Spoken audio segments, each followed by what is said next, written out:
Setiap tahun, menjelang Lebaran, Rina selalu bersemangat menyambut tradisi mudik bersama suaminya, Budi. Meski perjalanan ke kampung halaman suaminya memakan waktu berjam-jam, ia selalu menikmati momen itu. Bertemu keluarga besar, merasakan kehangatan suasana desa, serta menikmati masakan khas buatan mertua adalah hal yang ia nantikan. Namun, tahun ini berbeda. Saat Rina mulai mengemas pakaian mereka ke dalam koper, Budi tiba-tiba menghentikannya. Sayang, tahun ini kamu gak usah ikut mudik, ya? Kata Budi dengan suara pelan. Rina menatap suaminya, bingung. Kenapa? Budi menggaruk kepalanya, tampak ragu. Aku cuma gak mau kamu capek. Perjalanan jauh, belum lagi kalau macet. Lebih baik kamu di rumah saja. Istirahat. Alasan itu terdengar aneh di telinga Rina. Selama 5 tahun menikah, Budi tak pernah melarangnya ikut. Justru suaminya selalu senang ketika mereka bisa mudik bersama. Tapi aku nggak keberatan. Bud, seperti tahun-tahun sebelumnya, kita selalu, tahun ini beda, Rin. Budi memotong kalimatnya, suaranya sedikit lebih tegas. Tolong, menurut saja, ya. Hati Rina mencelos. Ada yang tidak beres, kamu ngumpetin sesuatu dari aku, tanyanya tajam. Budi tertawa kecil, tapi Rina bisa melihat kegelisahan di matanya. Gak ada apa-apa. Aku cuma ingin kamu istirahat. Rina menatap suaminya lekat-lekat. Ia mengenal Budi lebih dari siapapun. Ada sesuatu yang disembunyikan lelaki itu, dan nalurinya berkata bahwa ini bukan sekadar soal perjalanan yang melelahkan. Beberapa hari sebelum keberangkatan, Rina mencoba membahasnya lagi, tapi Budi tetap bersikeras.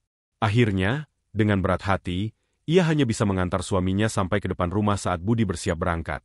Jaga diri baik-baik, ya, kata Budi sambil mencium keningnya. Rina hanya tersenyum kecil, meski dalam hatinya penuh dengan kecurigaan. Saat mobil Budi menghilang di tikungan jalan, hatinya semakin gelisah, dan saat itulah sebuah ide muncul di kepalanya. Jika Budi tak ingin dia ikut, maka dia akan pergi tanpa sepengetahuannya. Ia akan mencari tahu sendiri alasan di balik larangan aneh. Ini, Rina tak bisa mengabaikan rasa curiganya. Setelah memastikan Budi sudah benar-benar pergi, ia segera mencari cara untuk menyusulnya ke kampung halaman. Ia tak mungkin naik kendaraan pribadi, karena Budi pasti akan curiga jika mendengar mobil mereka tak ada di rumah. Maka, Rina memutuskan untuk naik bus. Beberapa jam kemudian, setelah perjalanan panjang yang melelahkan, Rina tiba di desa tempat keluarga Budi tinggal. Langit mulai senja ketika ia turun dari bus di pinggir jalan desa yang sunyi. Ia menarik napas dalam-dalam, mencoba menenangkan debar jantungnya. Ia memutuskan untuk berjalan kaki ke rumah mertua, menyusuri jalan setapak yang biasa ia lewati saat mudik. Namun, kali ini, langkahnya terasa berat. Ada rasa takut akan apa yang mungkin ia temukan. Saat mendekati rumah, ia sengaja berjalan perlahan dan bersembunyi di balik pohon dekat pagar bambu.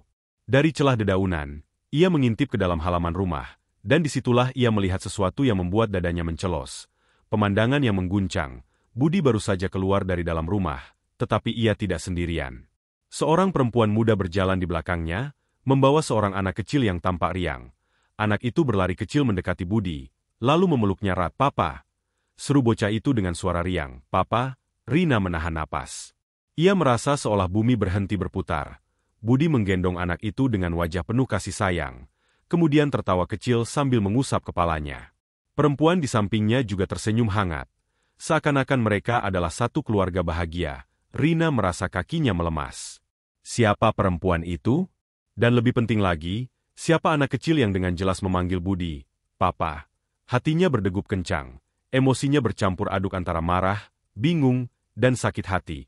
Ia tak bisa tinggal diam. Dengan langkah cepat, Rina keluar dari persembunyiannya dan berjalan menuju rumah. Jantungnya berdetak kencang, tetapi kemarahan dalam hatinya lebih besar dari ketakutannya. Saat tiba di depan rumah, ia mengetuk pintu dengan keras. Tak sampai semenit, Budi membukakan pintu. Wajahnya langsung berubah pucat pasi saat melihat siapa yang berdiri di hadapannya. "Kamu, Rina?" Suaranya terdengar gugup. Rina menatapnya tajam, menahan air matanya. "Ya, aku." Sebelum Budi bisa berkata apa-apa, perempuan muda tadi muncul dari dalam rumah. "Mas, siapa dia?" tanyanya polos. Budi terdiam. Wajahnya semakin tegang. Rina menggertakkan giginya. Ia menatap perempuan itu, lalu kembali menatap suaminya. "Aku juga ingin tahu, Budi." Suaranya bergetar menahan emosi. "Siapa dia?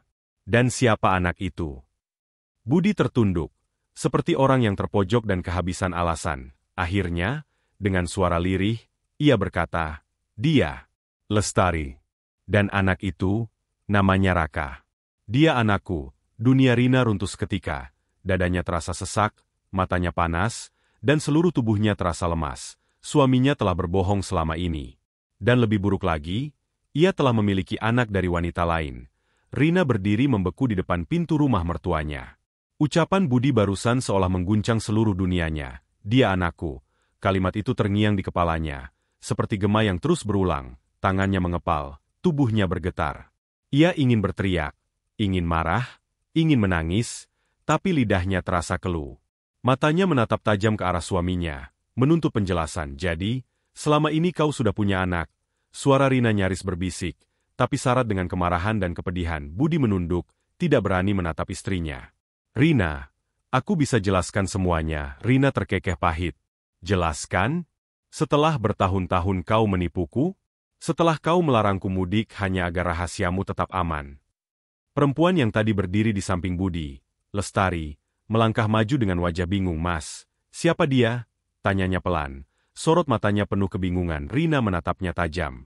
"Aku istrinya.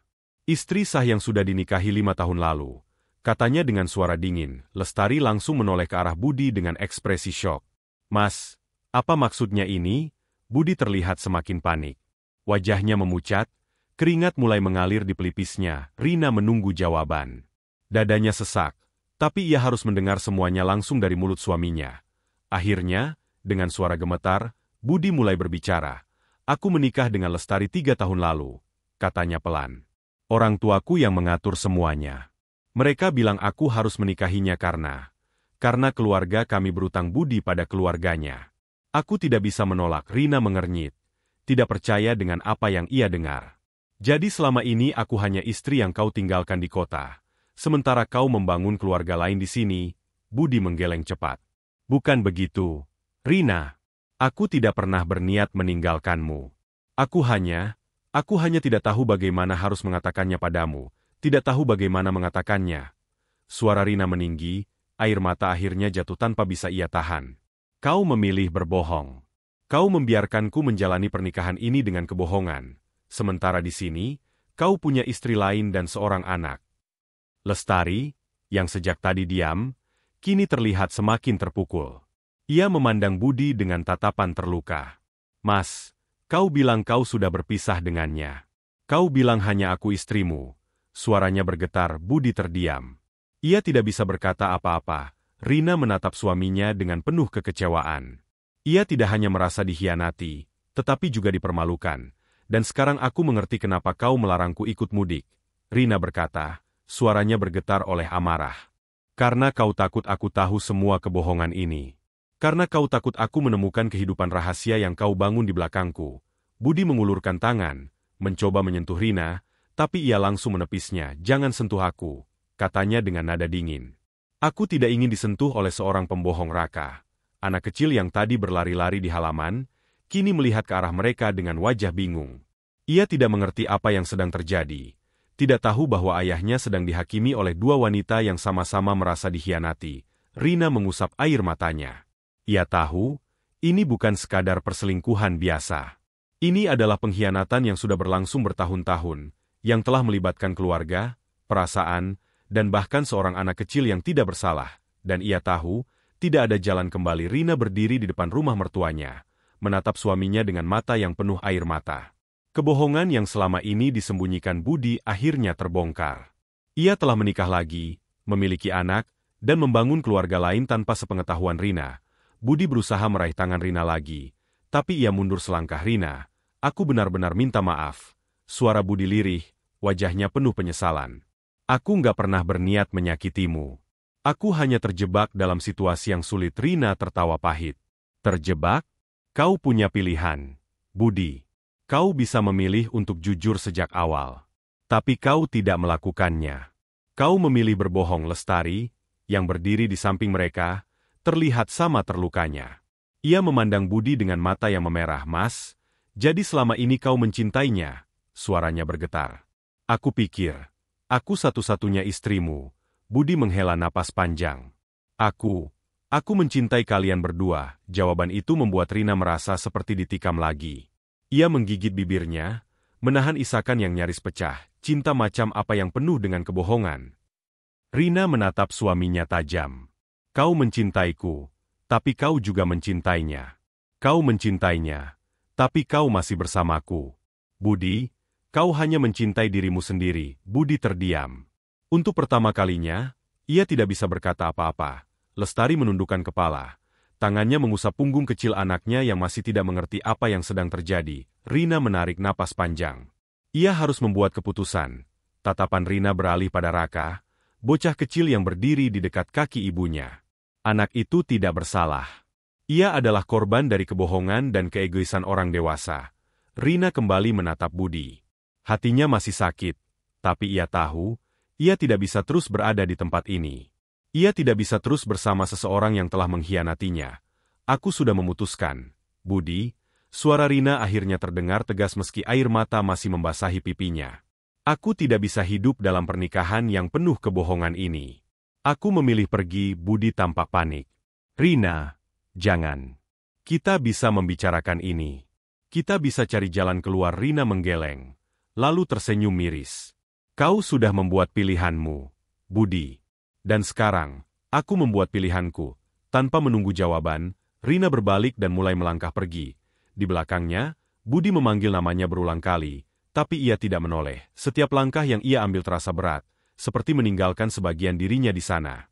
Namun, ia tahu, ini adalah satu-satunya cara untuk menyelamatkan dirinya sendiri. Ia tidak bisa mengubah masa lalu, tetapi ia masih bisa menentukan masa depannya. Rina berjalan menjauh, meninggalkan luka, kenangan, dan seorang suami yang telah menghancurkan hatinya. Di dadanya, ada kesedihan yang mendalam. Tapi di balik itu semua, ada satu hal yang ia sadari. Ia berhak untuk bahagia, meskipun itu berarti harus pergi.